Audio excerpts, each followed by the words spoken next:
Merci Madame la Présidente.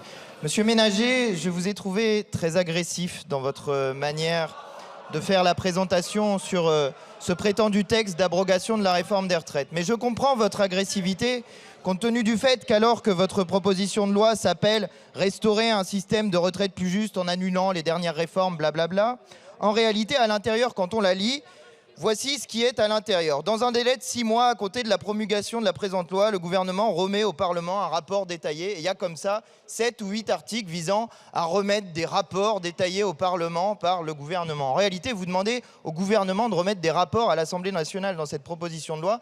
Et je comprends votre agressivité compte tenu du fait que vous êtes obligé de masquer le fait que votre proposition de loi est vide par des mensonges répétés. Je comprends que vous soyez gêné, puisque lors de la campagne législative, vous aviez dit qu'il fallait faire un audit avant d'abroger la réforme des retraites. Où est passé cet audit? Vraisemblablement, vous demandez au gouvernement de le faire à votre place.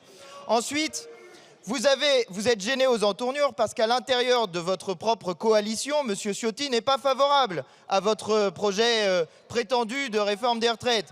Vous avez donc menti aux Français quand vous avez présenté avec eux des candidats, puisque par exemple sur ce sujet-là, vous n'êtes pas d'accord. Mais je comprends que vous soyez gêné aux entournures, puisque l'un des moyens de financer la retraite, c'est d'augmenter les salaires, que vous avez voté contre l'augmentation du SMIC lorsque nous l'avons proposé, et que lorsque vous faites une proposition de loi prétendument pour augmenter les salaires, il s'agit en réalité d'une proposition de loi visant à ne pas faire payer les cotisations patronales, notamment sur la retraite.